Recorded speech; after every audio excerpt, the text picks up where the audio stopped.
This exercise is called Modified Superman. A lot of people do Superman where they have both legs up and both arms up, but we're interested in controlling rotation. And this is a really useful exercise if you feel like maybe you've lost some of your hip extension, you want to be able to push off the ground harder or faster, or you feel like maybe some of your jumping power is a little bit challenging, or maybe you just feel like your balance isn't what it used to be.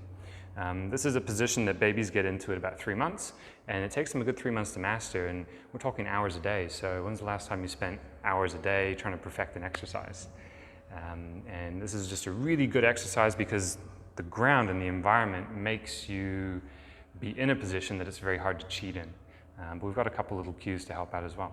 So let's get you, please, Sarah, onto your forearms. Okay.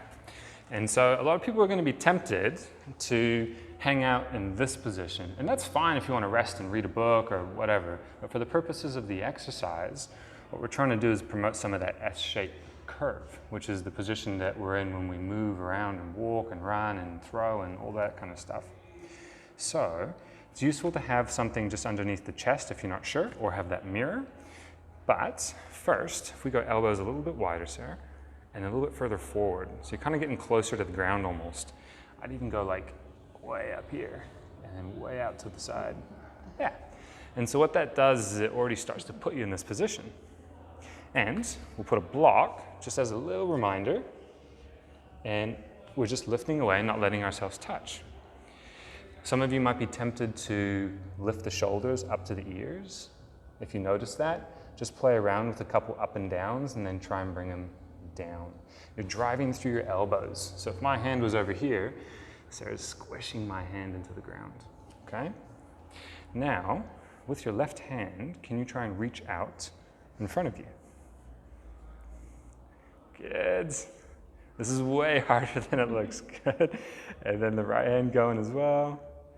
Awesome. As always, try to remember to breathe. Whether you're in or out, I don't mind when, but just try to remember to breathe. Good. She's doing a really good job of this. Some of you might notice that as you reach, and we'll go one more with your left, Sarah, is that your right hip's going to want to do that.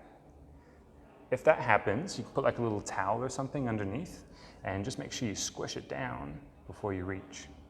And that'll help you keep these down. Okay, have a rest. Nice. So you're really going to feel your lower back muscles just fire up. And you might notice afterwards, the next day or the days following, that you get some workout soreness, some DOMS. And if you've had back pain in the past, that can be a little bit alarming because you might interpret that as, oh, have I done something bad? You know, have I damaged something? Or does this pain mean like I've done a bad exercise? But it's actually just a workout soreness that maybe you haven't done in a while. So just give it a few days rest, back into it, maybe do a little less. And then over time, it'll start to settle and settle and settle, and then you'll find that actually you don't get any workout soreness, and you start to feel a little more stable and a little more stronger and a little less back pain. Cool? Okay, so leave some comments, ask some questions if you like. Let us know if you want any other back exercise videos.